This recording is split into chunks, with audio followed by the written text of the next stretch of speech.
중국의 대철학자 노자는 역사상 가장 부드럽고 유순한 사람으로 정평이 나 있습니다. 처음부터 그랬던 것은 아니고 자신의 스승이 임종할 때 노자에게 큰 깨달음이 있었다고 합니다. 노자는 임종을 앞둔 스승에게 어떻게 살아야 잘 살 수 있는지 그 비결을 물었다고 합니다. 말할 수 없는 기운이 없었던 이 노자의 스승은 노자의 손을 자기에게로 끌어다가 그의 손가락을 자신의 입속에 넣게 했습니다. 노자가 스승의 입속에 손가락을 넣으니까 있어야 될 딱딱한 이빨들이 다 빠져버렸고요. 말랑말랑한 혀만 자기의 손가락에 닿는 것을 알게 되었어요. 노자는 그때 큰 깨달음을 갖게 되었다고 합니다. 단단하고 강하게 잘난 척하면서 살지 말고 부드럽고 유순하게 살라고 하는 스승의 뜻인 것을 이 노자가 알았다고 합니다. 그래서 그 다음 순간부터 가능하면 부드럽게 유순하게 사람들을 섬기면서 살려고 노력을 했다고 합니다. 여러분, 부드러워야 오래, 무엇이든지 오래 할 수가 있습니다. 강하고 딱딱하면 부러집니다. 강하면 절대로 할 수가 없어요. 유순하고 부드러워야만 합니다. 우리 한인교회 성도님들은 유순하고 부드럽게 되기를 간절히 바랍니다. 주일날 교회 올 때도 좀 웃었으면 좋겠어요. 네, 우리 예배 드릴 때도 좀 한번 웃어보세요. 쉽지 않지만 한번 웃어보세요. 웃어보시고 옆 사람도 이렇게 보면서 이렇게 웃어주시고 그러면 여러분 얼마나 좋습니까? 그렇죠? 부드럽고 유순한 게 좋습니다. 강하고 단단한 이빨은 충치도 먹고 나이가 들면 신경도 죽고 빠지기도 하지만 여러분, 혀는 충치를 먹지 않습니다. 혀는 빠지지도 않아요. 단단한 이빨은 부러져도 혀가 부러졌다는 얘기는 못 듣습니다. 왜냐하면 혀는 부드럽고요, 유순합니다. 그래서 부드럽고 유순한 것을 자꾸 연습하는 사람들은 오래가게 되어 있습니다. 끊임없이 움직이기 때문이죠. 여러분, 우리 인생이 다 그렇습니다. 끊임없이 훈련하고 연습을 하면 큰 유익이 우리에게 주어집니다. 어떤 분야이든지 마찬가지예요. 열심히 노력하고 연습하는 사람을 결코 이길 수가 없습니다. 연습하는 사람이 제일 강한 것입니다. 모든 성공의 열쇠는 단언하건대 훈련과 연습밖에는 없습니다. 우리의 신앙도 마찬가지입니다. 연습을 하고 훈련을 해야만 성장할 수가 있습니다. 예수님을 닮은 성품의 사람으로 성장하기 위해서는 끊임없이 노력하고 훈련하는 그런 애씀이 있어야만 합니다. 사도 바울은 자신의 아들과 같았던 목회 후계자였던 디모데에게 오늘 본문의 말씀을 하게 됩니다. 유언처럼 하게 되죠. 그것이 바로 그 디모데 전서의 내용입니다. 사도 바울이 디모데에게 주는 그 메시지를 한 단어 한 줄로 요약을 하라고 한다면 그것은 바로 경건을 연습하라라고 하는 것입니다. 경건을 연습해라. 성공하는 신앙인으로 살기 위해서, 또 성공하는 목회자로 살기 위해서, 영적인 리더로 살기 위해서 가장 중요한 것은 연습입니다. 연습. 끊임없이 연습하는 거예요. 연습을 해야만 왕도가 될 수 있습니다. 사도 바울은 이것을 경건 연습이라고 불렀습니다. 우리 7절 말씀 볼까요? 망령되고 허탄한 신화를 버리고 경건에 이르도록 내 자신을 연단하라. 육체의 연단은 약간의 유익이 있으나 경건은 범사에 유익하니 금생과 내생에 약속이 있느니라. 미쁘다 이 말이요 모든 사람들이 받을만 하도다. 망령되고 허탄하고 황당한 신화나 생각을 버리고 차분하고 겸손하게 경건을 연습해라라고 하는 것입니다. 처음부터 좋은 신앙인으로 태어난 사람 아무도 없습니다. 좋은 신앙인으로서 연습되고 훈련되는 것입니다. 그래서 신앙생활에 있어서 가장 중요한 것은 경건의 연습입니다. 이 경건의 연습은 얼마나 유익한지 모든 일에 다 유익을 해서 이 땅에서도 유익하고 금생에서도 유익하고 내생, 다가오는 생에 우리가 죽은 이후에 가는데 죽은 이후에 또 다른 세상에 가는데 그 세상에서도 유익을 준다는 것입니다. 무엇이요? 경건의 연습이라는 거죠. 이게 얼마나 소중한지 9절 말씀은 이렇게 얘기합니다. 미쁘다 이 말이요 모든 사람이 받을만 하도다. 디모데뿐만 아니라 모든 사람, 이 세상에 존재하는 모든 사람들이 이 말을 복된 조언의 말씀으로 받아들일만 하다라고 하는 거죠. 저는 우리 교회에 와서 이 본문의 구절을 놓고 설교를 벌써 여러 번 했어요. 그래서 오늘은 좀 다른 각도에서 이 말씀을 여러분에게 증거하고 싶습니다. 경건이 무엇인가? 우리가 아무리 설명을 하고 얘기를 해도 이 경건이라고 하는 단어를 좀처럼 살갑게 피부에 와닿게 이해하기가 쉽지 않습니다. 머리로는 이해를 해도 이 교회 예배당을 벗어나게 되면 금방 까먹어 버려요. 이 경건이 뭔가? 왜냐하면 유교의 영향을 우리가 심하게 받았기 때문에 그렇습니다. 우리 경건에 대해서 한번 좀 깊이 생각해 보았으면 좋겠어요. 우리는 이 경건이라고 하는 단어를 생각할 때 한쪽에 치우쳐서 생각할 때가 참 많아요. 머리 쪽으로 치우쳐서 이해하는 사람도 있고, 가슴 쪽으로 이 경건이라는 단어를 받아들이는 사람도 있고, 또 미국에 살다 보니까 이것을 좀 더 액티브하게, 프로액티브하게 이 경건이라고 하는 단어를 삶과 연관시켜서 받아들이는 사람이 있습니다.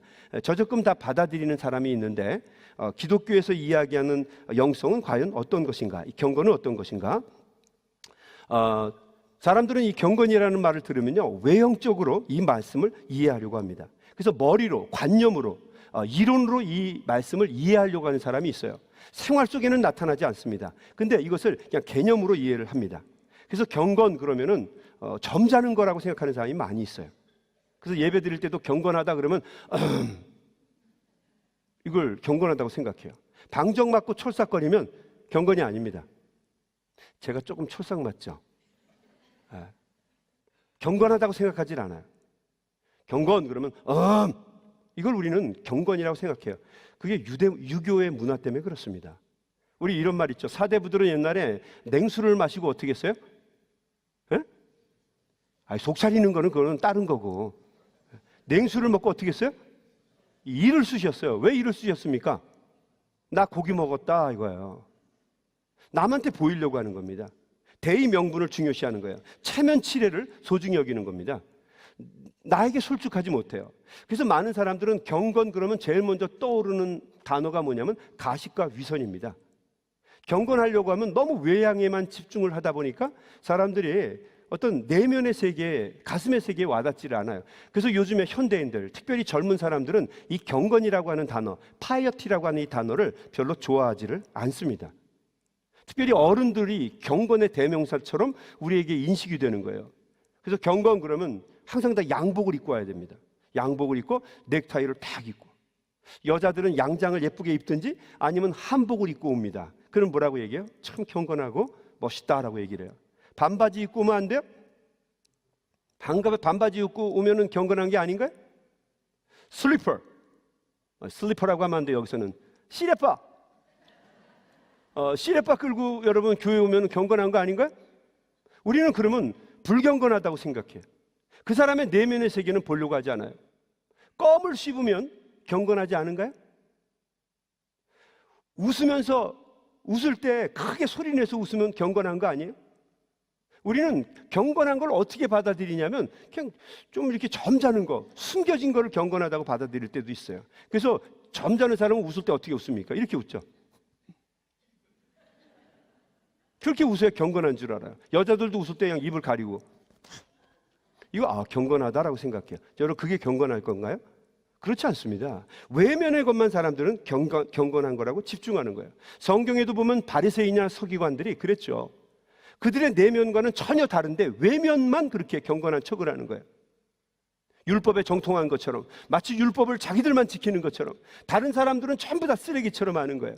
자기도 율법을 지키지 않으면서 자신의 양이 만약에 도랑에 빠지게 되면 그거 건져내면서 다른 사람 시켜서 물질에만 관심이 많은 사람. 그래서 예수님은 그들을 향해서 뭐라고 얘기했습니까? 도적놈이라고 했죠. 돈만 하는 도적놈들. 그런 사람들인데 자기는 겉으로는 안 그렇처럼 사는 거예요. 외식이죠. 위선입니다. 잘못된 거죠. 우리들은 자칫하면 이것을 경건으로 이해할 때가 있다는 거죠. 목소리도, 우리 한국 사람들은 유교 영향 때문에 그런 건데요, 목소리도 굵어야 은혜가 된다고 생각해요. 그래서 무슨 어떤 목사님이 오셔서 설교를 할 때 굵은 목소리로 이렇게 해야 됩니다. 할렐루야. 그럼 성도들이 뭐라고요? 아멘. 우리 교회는 별로 그러진 않아요. 감사하게도. 할렐루야. 그럼 어디서 저딴 거 데리고 왔냐고 그러지. 여러분 그거는 경건하고 아무런 상관이 없어요. 그런 걸 우리는 경건으로 이해를 하는 겁니다. 또 어떤 사람들은요, 이 외양이나 이 어떤 머리 쪽보다는요, 가슴으로만 이 경건이라는 단어를 받아들이려고 하는 사람이 있어요. 뭐 무르나마나 이모셔널리즘으로 빠지게 되죠. 아주 감성주의. 삶과는 상관이 없습니다. 이해 같은 거 필요 없습니다. 마음이 중요한 거예요. 그래서 이 사람들은 얌전하게 또 감성만을 중요시 여기게 되는 거죠. 그래서 아멘, 아멘 이렇게 하면 우리는 경건하다고 생각해요. 그래서 이야기하는 것도 들어보면 조심조심해서. 그러나 그게 그 사람의 본질이 아닐 수가 있다고 하는 거죠. 경건을 이 땅의 것이 아니라 피안의 것, 어떤 유토피아의 세계로만 옮겨버리는 사람이 있어요. 그거는 기독교에서 이야기하는 경건이 아닙니다. 자칫하면 우리는 이 경건을 잘못 이해할 때가 많이 있다는 거죠. 근데 성경에서 이해하는 경건은 그렇지 않습니다. 성경은 총체적이고 포괄적인 개념의 경건을 우리에게 가르쳐 줍니다. 머리와 가슴과 손과 발이 같이 움직이는 것을 성경은 경건이라고 이야기합니다. 이 세 가지가 함께 연합해야 되고 연습을 받고 훈련을 받아야 경건에 이르는 삶을 살아갈 수 있어요. 자, 우리를 좀 더 우리가 구체적으로 한번 셋으로 나누어서 보겠습니다. 우리가 경건을 이해하는데 어떻게 또 이 경건을 받아들이고 연습할 것인가? 첫 번째는 정견, orthodoxy. 이 정견을 갖기 위해서 우리는 끊임없이 노력을 해야 된다는 거죠. 이것이 첫 번째 경건의 연습입니다. 경건에 이르기 위해서는 정견, 바른 생각, 바른 가르침을 갖도록 애쓰고 노력을 해야 됩니다. 바른 생각, 바른 가르침을 갖기 위해서는 반드시 성경을 공부해야만 합니다. 성경 말씀을 들어야 하고, 성경 말씀을 묵상해야 하고, 성경 말씀을 다른 사람들과 나누어야 해요. 모든 경건의 시작은 말씀에서부터 시작이 됩니다. 또 우리는 좋은 신앙의 서적들을 읽어야 돼요. 그래서 우리가 바른 가르침을 깨우쳐 알아야만 합니다. 바른 교리도 우리는 공부를 해야 돼요. 우리 감리교회의 교리는 정말 훌륭한 교리입니다. 우리의 영성을 길러주고 경건의 훈련을 할 수 있는데 아주 적합한 너무너무 좋은 교리입니다. 그래서 교리 공부도 열심히 해야 합니다. 여러분, 아무리 심취하고 몰두했다 할지라도 그 사람이 이단 종파에 빠져 있으면 그 사람을 경건하다고 이야기하지 않습니다. 그렇죠? 아무리 경건하고 아무리 심취해서 자기 자신이 영적인 사람인 것 같아도 그 사람이 바른 생각, 바른 가르침, 바른 교훈을 가지고 있지 않다면 우리는 그 사람을 결단코 경건한 사람이라고 이야기하지 않는다는 거죠. 왜냐하면 바른 것이 아니기 때문입니다. 우리는 바른 견해, 정견을 갖기 위해서 끊임없이 영성 일기나 메모를 써야 합니다. 이것도 좋은 영성 훈련이에요. 왜냐하면 사람은 망각의 동물이기 때문에 깨우치는 것, 아하, 마음에 감동하는 것, 이거로 넘어가서는 안 돼요. 반드시 기록으로 남겨야 합니다.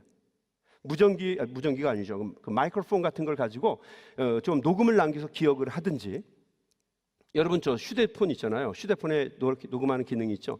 그걸 몇 가지 적어서 저녁에 주무시기 전에 한번 묵상을 해보든지, 그것도 좋은 영성의 훈련이고요.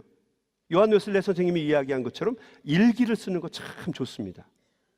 다른 사람이 여러분을 보는 것보다 더 중요한 것, 또 여러분을 누구보다도 잘 아는 사람은 바로 여러분 자신이에요. 그렇죠? 딴 사람이 어떻게 평가하든 중요하지 않습니다. 딴 사람이 어떻게 나를 이해하든 중요하지 않아요. 정말 중요한 거는 나 자신입니다. 나 자신을 내가 아는 거죠. 그 옥중서신의 그 유명한 옥중서신의 저자인 디트리트 보네포라고 하는 사람은 그 옥중에서요, 나는 누구인가라고 하는 글을 썼어요. Wer bin ich? 나는 누구인가? Wer bin ich? 나는 누구인가? 많은 사람들은 존경할 만한 사람, 대단한 사람, 훌륭한 사람이라고 이야기하지만 정작 나는 그렇지 않다는 거죠. 가련하고 부족하고 모자라고 위선자고 거짓말도 잘하고, 하나님 나를 도와주십시오. 이게 옥에서 고백하는 보네포의 자기 고백이에요. 나를 잘 아는 사람은 누군가? 바로 우리 자신이에요. 그래서 우리는 영성일기를 써야 합니다. 살아가면서 하루하루 감사한 일들이 얼마나 많아요. 지나치지 말고 그것을 메모로 남기는 거예요. 영성 메모를 남기는 겁니다. 하나님의 은혜 정말 감사했다. 그리고 묵상해 보는 거예요. 그러면 우리의 영성이 자꾸 자라나게 되죠. 살아 역사하시는 하나님을 경험할 수 있게 되죠. 그런데 그냥 순간순간 휙휙 지나쳐버리고 나면 다 잊어버려요. 내가 무엇을 기도하는가? 그 기도하는 것도 한번 메모로 남겨보시기 바랍니다. 통성 기도를 한다든지 혼자서 개인 기도를 할 때 그 기도 노트를 꺼내서 한번 이렇게 보세요. 보시면서 그 기도를 보면서 그 메모를 보면서 기도하십시오. 목사님, 기도할 때 눈 뜨는 거는 경건에 문제가 있지 않은 거예요. 누가 그래요? 네가 복음에 그래요? 내가 복음에 그래요? 없어요. 눈 뜰 때 눈 뜨고 기도하는 거고, 눈 감을 때 눈 감을 때 기도하는 거고, 무릎 꿇어서 기도하는 것만 경건한 건가? 그렇지 않아요. 무릎 꿇어 기도하면, 무릎 기도할 수 있는 사람은 무릎으로 기도하고, 하다가 무릎이 아파서 뭐 도가니뼈가 흔들린다든지 이렇게 좀 이렇게 어렵고 힘들면 털푸덕 앉으면 되는 거죠. 앉아서 기도하다가 힘들으면 다시 이렇게 펴서 기도하는 거고, 그거 힘들으면 앉아서 기도하면 되는 거고요. 사람이 없고 그러면 누워서 기도하는 거, 저는 그게 나쁘다고 생각 안 합니다. 집에서 자는 것보다 와서 아무도 없을 때 기도하다가 자는 게 뭐가 나빠요? 얼마나 힘들면 그렇겠어? 새벽기도 끝나가다 나가다 보면 어떤 분이 다 없는 줄 알았는데 기도하다가 미처 영적인 세계에서 깨어나오지 못하고 주무시는 분들이 있어요. 가슴이 짠해요. 정말 짠해요. 얼마나 답답하면 저렇게 피곤한 육신을 가지고 와서 기도할까? 하나님께서 저 마음을 아셨으면 좋겠다. 그런 마음 들 때가 너무너무 많아요. 여러분, 우리가 하나님께 감사할 것, 기도할 제목들을 적어서 하나님 앞에 기도하는 것 너무도 중요하다는 거죠. 우리 마음을 누구보다 우리가 더 잘 알기 때문이죠. 어떤 상황이 재현되면 내가 범죄의 길로 나가는지, 어떤 문제가 일어나면 내가 어느 곳에 가면 나를 주체하지 못하고 범죄의 길로 가는지 우리 자신이 너무 잘 알아요. 그래서 적어야 합니다. 그래서 적고 그걸 보면서 묵상하면서 내가 이 상황에 가지 않도록 노력해야겠다. 이 장소에서는 내가 꼭 문제를 일으키는데 가지 말아야겠다. 내가 이 사람을 만나면 실수하는데 실수하지 않도록 해야겠다. 이런 것을 적는 것이, 기록하는 것이 굉장히 중요하다는 거죠. 그리고 묵상하면서 다짐하면서 같은 실수를 반복하지 않으려고 노력할 때 우리가 경건을 향해서 나아가게 된다는 거죠. 여러분 함께 노력할 수 있게 되길 주님의 이름으로 부탁합니다. 경건의 모습은요, 정견, orthodoxy, 바른 가르침, 바른 교훈, 바른 생각을 가질 때만 이루어질 수 있다라고 하는 거죠. 우리 중에는요, 보면은 대단한 인물처럼 알려져 있는 사람들이 참 많습니다. 영성의 대가인 것 같은데 가만히 보면은 이상한 소리 하는 사람들이 있어요. 소위 사이비, 이단 이런 사람들입니다. 제가 여러분 질문해 볼게 한번 들어보세요. 여러분 대답해 보세요. 바르게 믿으면은 사람이 영생할 수 있습니까? 없습니까? 신앙생활을 똑바로 하면 사람이 영생해요? 영생하지 않아요? 영생해요? 뭔 소리 하는지 알기는 아시는 거예요? 신앙생활을 똑바로 하면 우리가 죽지 않고 이 세상에서 영원히 살아요? 영원히 못 살아요? 아니, 마음에 있는 생각을 하라니까요. 눈치 보지 말고. 영원히 살아요? 못 살아요? 못 살아요. 잘 믿어도 여러분 죽습니다. 잘 믿으면 우리가 하나님 나라 가는 거죠. 잘 믿어도 여러분 죽습니다. 왜냐하면 이건 자연법이고요. 이거는 당연히 사람이 갖고 있는 한계 상황이에요. 근데 이것을 갖다가 잘못 가르치는 사람, 정견이 아닌 것을 가르치는 사람, 이단입니다. 영생교 이런 게 어디 있습니다, 여러분. 근데 참 신기한 거는 그런 데 들어가 있었으면 그 교주가 죽으면은 거기서 나와야 되는데 계속 머무는 거예요. 왜 그렇습니까? 정견이 없는 거예요. 그러니까 정견이 없는 사람은 아무리 영적인 사람인 것 같아도 여러분 그것은 사입에 불과하다는 거죠. 그 사람은 절대로 우리가 경건하다는 말을 하지 않습니다. 어떤 사람이 이렇게 얘기하는 사람이 있어요. 하나님께서 나를 억만장자 만드는 법을 가르쳐 주셨어 나한테.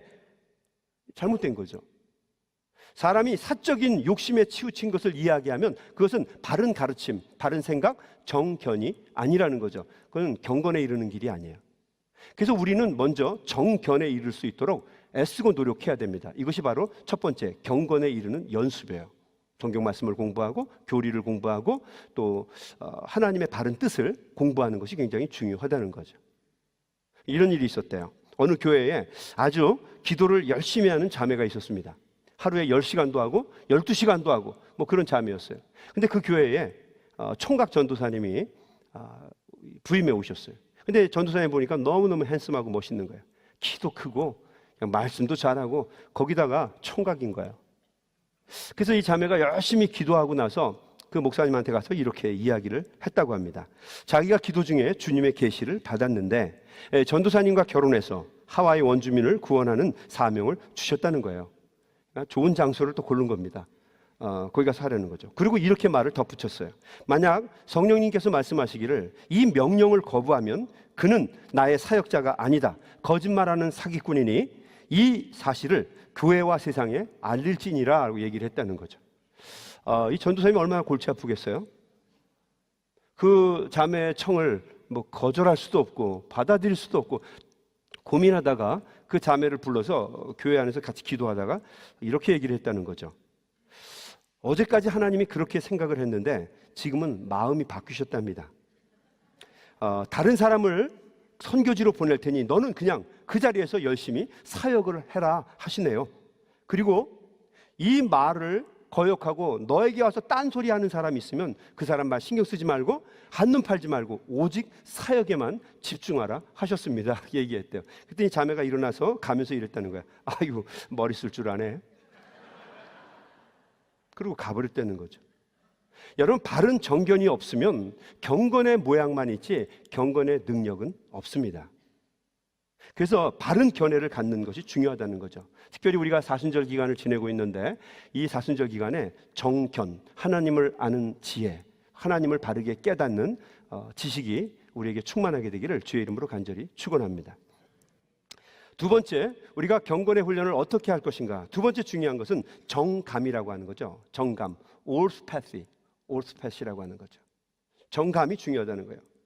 경건은 머리로 하는 것도 중요하고 바르게 하는 것도 중요하지만 그거 못지않게 중요한 것은 가슴으로, 마음으로 이해하고 연결하는 것이 중요합니다. 바른 마음, 바른 감정을 갖도록 우리가 노력하지 않으면 경건에 이룰 수가 없다는 거예요. 기도를 통해서 우리는 우리 자신을 늘 다스려야 합니다. 머리로 믿음을 잘 이해하는 것도 중요하지만 그 믿음을 가슴으로 느끼고 재해석하는 것도 굉장히 중요하다는 거죠. 그래서 이 기도는 우리가 정감을 갖게 하는 데 있어서 너무도 중요한 도구입니다. 깊이 묵상하고 하나님 앞에 기도하는 것, 깊은 명상을 통해서 하나님 앞에 기도하는 것, 하나님 앞에 간절한 마음으로 부르짖어서 통성으로 기도하는 것, 하나님께 막 절규하면서 기도하는 것, 또 하나님 앞에 침묵을 유지하면서 기도하는 것, 이 모든 것들이 다 중요하다는 거죠. 왜냐하면 기도를 통해서 우리는 하나님의 마음과 생각을 읽을 수 있기 때문이에요. 기도를 통해서 우리는 하나님의 계획을 알 수 있기 때문이에요. 설사 우리가 잘못된 것을 구하더라도, 이기심과 욕심 때문에 잘못된 기도를 드리더라도 깊은 기도를 통해서 하나님이 우리를 인도해 주시는 것을 우리는 경험하게 됩니다. 우리 한인교회 성도님들 중에서는 그런 경험들을 하신 분들이 많이 있을 거예요. 그렇죠? 잘못된 것을 갖고 기도하다가 하나님께서 마음에 깨달음을 주시죠. 아하, 내가 이렇게 기도하면 안 되겠구나.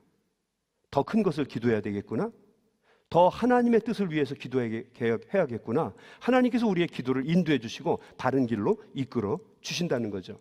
우리는 기도를 통해서 주의 인도하심을 경험하고 기도를 깊이 하다 보면 주님께서 나에게 잘못되고 부족한 점을 바로 잡아 주신다는 거죠. 그러니까 이런 기도도 우리가 경건에 이르는 너무도 훌륭한 좋은 영성 훈련이라는 거예요. 여러분, 기도를 함께 연습하고 노력할 수 있게 되기를 바랍니다. 목사님, 하나님이 나한테는요 기도의 은사를 안 주셨어요. 여러분, 그런 은사 없습니다. 훈련이 안 돼서 그래요. 연습이 안 됐습니다. 한 1분 정도 하면은 할 게 없어요. 나라와 민족을 위해서 사돈의 팔촌에 당고문까지 기도 다 했는데 2분이면 끝나는 사람이 있어요. 나가려고 일어나는데 자기가 제일 먼저 나가니까 나갈 수도 없고 앉으면서 그럽니다. 더럽게들 버티네. 연습이 안 돼서 그래요. 연습이요. 한번 기도하면서 생각해 보세요. 내가 무엇을 구해야 할까? 여러분의 삶을 한번 보십시오. 기도가 안 되면 앉아서 여러분의 삶을 묵상해 보세요. 여러분의 인생을 묵상해 보시고 내가 살아온 삶을 묵상해 보시고 우리 자녀들을 위해서 무엇을 기도해야 될까 생각해 보시고 나의 부족한 점, 연약한 점, 모자라는 점을 한번 묵상해 보세요. 가만히 앉아서 기도가 앉아 있으면 내가 무엇을 하나님께 구해야 될지 하나님께서 우리에게 가르쳐 주세요. 그래서 기도라고 하는 것은 굉장히 중요합니다.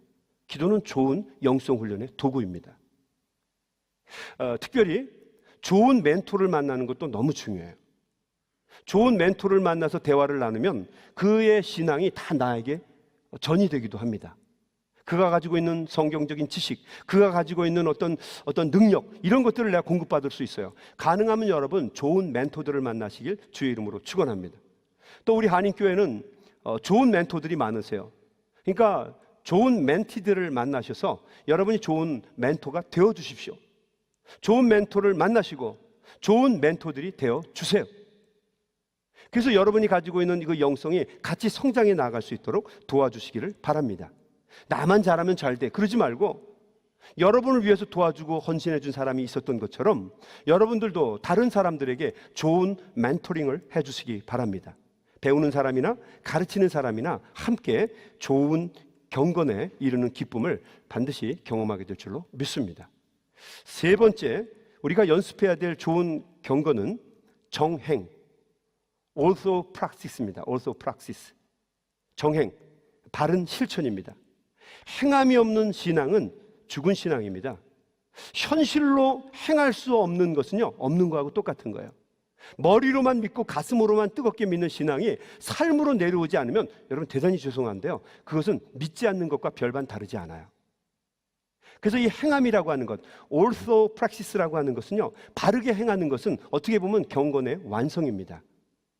우리가 믿고 바르게 알고 있고 우리가 느낀 것이라고 한다면, 이것이 주님의 뜻이라고 믿는다면 그것을 반드시 행동으로, 행함으로 옮겨야만 할 줄로 믿습니다. 행함이 있는 경건이라야 그것이 바로 건강하고 건전한 경건의 모습이 될 수 있다는 거죠. 경건의 모양은 있는데 행함이 없다고 한다면 경건의 능력은 없는 거예요. 그것은 야고보 사도가 뭐라고 얘기합니까? 죽은 믿음이라고 우리에게 이야기하는 것입니다. 정행을 이루기 위해서는 어떻게 해야 됩니까? 섬기고 봉사하는 게 필수죠. 섬기고 봉사하는 것이 우리의 영성을 기르는 너무도 훌륭한 방법이에요. 일찍 와서 우리 그 주차 봉사를 하는 거, 여러분 참 훌륭한 영성입니다. 주방에 가서 음식을 준비하고 사람들을 섬기는 거. 목사님, 나는 건강이 약해서 아무것도 할 수가 없어요.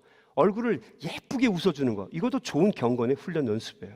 웃어주는 거 그렇게 어렵지 않잖아요. 한번 이렇게 웃어줘 보세요. 얼굴이 이상하게 생긴 건 우리 책임이 아니에요. 그런데 그걸 가지고 연출하는 건 자기 책임입니다. 노력을 좀 어떻게 좀 해보세요. 즐겁게, 기쁘게 그냥 웃어주세요. 이건 할 수 있잖아요. 좋은 영성의 모습이에요. 내 안에 사랑은 뜨겁게 있는데 내 성격이 그래서 잘 나오지 않아요. 그러면서 좋은 일 생기면 깔깔깔 웃더라고요. 여러분, 그 식당에 한번 가보세요. 그 된장찌개 그런 거 뚜껑으로 탁 덮어놓으면요, 처음에는 가만히 있다가도요, 막 부글부글 끓여놓으면 어떡합니까? 그 뜨거운 돌 뚜껑이요, 푸석푸석 그래요. 좋은 일 있으면 다 얼굴로 튀어나오게 돼 있어요. 그래서 얼이 들어있는 굴이 얼굴 아니에요. 여러분이 사랑이 있으면 그 사랑을 얼굴로 좀 쏟아내 줘보세요. 좋은 경건의 훈련입니다. 작은 것 하나로도 정행, 섬김과 봉사로 나오지 않으면 안 된다는 거죠. 내가 바르게 배운 말씀, 기도를 통해서 바르게 알게 된 주님의 계획과 주님의 마음, 영성훈련을 통해서 깨닫게 된 믿음, 이것을 정행을 통해서 우리의 삶으로 드러내게 될 때 이것이 경건의 생활을 할 수 있는 좋은 연습이 된다는 거죠. 말이나 행동이나 손끝으로 이루어지는 우리의 모든 활동 속에서 우리의 경건이 반드시 드러나야 될 줄로 믿습니다. 성경에 보면요, 이렇게 기록되어 있어요. 화를 내거나 분을 품지 말아라. 해 떨어질 때까지 그렇게 하지 말라는 거죠. 이게 정견입니다. 하나님의 말씀을 통해서 바르게 아는 거예요. 그걸 보면서 내가 하나님 앞에 기도합니다. 우리가 얼마나 화를 잘 내요. 항상 기뻐하라. 그거는 못해도 항상 화는 내잖아요. 항상 승질내고 항상 짜증스럽습니다. 이게 영성의 경건의 모습에 참 문제가 되는구나. 그러면 그걸 우리가 바르게 배웠고 바르게 느꼈으면 바르게 행동으로 옮겨야 됩니다. 자꾸 연습을 해야 돼요. 거울을 보면서 연습을 해야 돼요. 저는 제가 별로 좋아하지 않는 목사님이었는데요, 그 목사님이 설교하는 걸 들어보고 크게 감동한 게 있었어요. 뭐냐면 그 목사님은요, 삶도 거칠게 살아오셨고 또 그렇게 좋은 성품이 있는 분도 아니세요. 근데 이분이요, 성도들을 대할 때 웃어주려고 거울을 보면서 5만 번 이상을 항상 매일 연습을 한대요. 이렇게 그래서 제가 그거 보면서 참 중요한 것이다. 여러분 생긴 걸 어떻게 하겠습니까? 근데 그걸 자꾸 연습을 하세요. 그래서 그 화를 내지 말고 화가 나더라도 아내하고도 또 남편하고도 대화할 때 지금 내가 꼭대기에 와 있어요, 여보. 도와줘. 그러면서 대화하는 게 이제 중요하다는 거죠. 이게 좋은 영성의 훈련이 된다는 거죠. 정견, 정감, 정행 이 세 가지가 다 중요한데 이 세 가지를 함께 연습하는 것이 경건의 연습이라는 겁니다. 경건이 주는 유익은 말할 수가 없죠. 이 땅에서도 작은 유익이 있지만 하나님 나라에서도 유익이 있다. 그래서 저는 예전에 하나님 나라에 대한 이야기만 많이 했던 것 같아요. 근데 곰곰이 생각해 보면 우리의 생명이 수화명이 다해서 이 땅에서의 삶이 마치게 되면 하나님의 나라에 들어갈 수 있는 경건 훈련을 통해서 얻게 된 믿음으로 우리가 구원을 받아서 하나님 나라에 가게 되는 큰 축복이 우리에게 있어요. 이게 예수 믿는 우리가 믿음 생활하는 가장 큰 축복이겠죠. 근데 이 축복도 있지만 우리는 이 땅을 살아가면서 오늘은 제가 이 땅에서의 축복에 대해서 이야기하고 싶은데 이 경건의 연습을 통해서 얻게 된 믿음은 이 땅을 살아가는 우리들에게 구원이라고 하는 감격을 줘요. 여러분, 경건의 연습이 되지 못해서 우리가 믿음을 갖지 못했다면 어떻게 강하고 담대하게 우리의 인생을 살아갈 수가 있겠어요? 우리 인생의 앞에 얼마나 많은 복병들이 숨어서 기다리고 있어요. 얼마나 많은 시험과 연단들이 우리를 넘어뜨리려고 우리를 기다리고 있습니까? 아마 오늘 말씀을 듣는 사람들 중에 어렵고 힘든 마음으로 예배드리는 사람이 있을 거예요. 아마 그분은 과거에 이런 어려움이 올 거라고 생각을 못했을 거예요. 또 지금 여러분 중에서는 편안하게 예배를 드리고 있는 분도 있을지 몰라요. 그런데 여러분의 인생의 미래에 어떤 인생의 시험과 연단과 큰 시련이 복병처럼 기다리고 있는지 여러분 아실 수 있습니까? 경건의 훈련을 통해서 강하고 담대한 믿음을 갖지 않으면 그걸 어떻게 이길 수가 있겠어요? 경건을 통해서 강력한 믿음을 갖지 않았는데 어떻게 우리가 우리 자녀들을 위해서 기도해 줄 수가 있겠어요? 우리 아들과 딸들이 엄마 나를 위해서 기도해 주세요. 아빠 나를 좀 위해서 기도해 주세요. 내가 큰 힘들고 어려운 일에 지금 봉착해 있어요. 나를 위해서 기도해 주세요. 근데 부모가 그 아이를 붙잡고 기도해야 될 경건을 통해서 얻게 된 강력한 믿음이 없다면 그 아이를 위해서 어떻게 기도해 주시겠냐고요. 좀만 기다려라 목사님 온다 이거밖에 더 할 수 있겠어요? 야 지금 그게 기도할 때냐? 해결하려고 방법 찾아야 되지. 이것밖에 이야기할 수 없는 부모라고 한다면 우리 자녀를 위해서 얼마나 이게 잘못된 일입니까 여러분? 그렇지 않아요? 손주가 할아버지 나 위해서 기도해 주세요 그러는데 이리 와 안아줄게 이 말밖에 할 게 없다면 그거 어디다 쓰겠어요? 결혼한 부부가 자녀를 낳았어요. 근데 장애가 있는 아이를 낳았습니다. 우리 교회도 그런 분들이 참 많잖아요. 어렵고 힘들어요. 그러니까 그 아픈 마음을 가지고 와서 장로님께 부탁합니다. 장로님 우리 두 부부를 위해서 기도해 주세요. 우리 두 부부가 미칠 것 같습니다. 힘들어 죽을 것 같아요. 우리를 위해서 기도 좀 해주세요. 그때 장로님이 경건의 훈련을 통해서 얻게 된 강한 믿음을 가지고 두 사람을 붙잡고 기도해 줘야죠. 그래 내가 기도해 줄게. 붙잡고 기도해야죠. 하나님 우리 두 부부를 붙잡아 주십시오. 그리고 강력한 메시지를 그에게 이야기해 줄 수 있는 정견과 정감과 정행을 할 수 있도록 그에게 붙잡아주는 기도를 드려야 되잖아요. 그래서 그 사람이 그 기도를 듣고 나서 이게 저주가 아니라 하나님이 나를 택하신 축복이구나 은혜구나 이렇게 느낄 수 있도록 해줘야 되잖아요. 그 기도가 끝났을 때 아멘 권사님 감사합니다. 집사님 감사합니다. 내가 그 기도대로 살겠습니다. 이 말씀대로 살겠습니다. 이렇게 해야 여러분 그게 경건을 얻게 된 믿음을 통해서 얻게 되는 유익 아니겠어요? 그렇지 않습니까? 예수의 이름으로 간절히 기도하옵나이다. 그때 그 얘기 기도를 들은 사람이 눈물이 범벅이 되어서 아멘! 이게 얼마나 감동적이에요. 기도하는 사람이 덜덜덜 떨면서 기도도 뭘 해야 될지 몰라서 버벅거리다가 버벅거리다가 예수님의 이름으로 간신히 기도하옵나이다. 어떤 그게 무슨 역사가 나오겠어요? 여러분 우리가 살아가면서 얼마나 힘들고 어려운 일들이 많이 있겠습니까?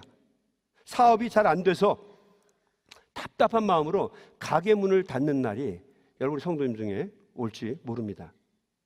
사회적인 신분이 보장되지 않아서 내일 추방 명령을 받는 날이 올지 몰라요. 누구보다도 믿었던 아들이 마약 사범으로 마약 현장에서 붙잡혀서 체포되었다고 하는 이야기를 경찰이 전화로 해올지 모릅니다. 유순하고 착하고 순둥이 같았던 딸이 어느 날 갑자기 엄마 아빠에게 위해서 이렇게 얘기할지 몰라요. Mom, I'm pregnant.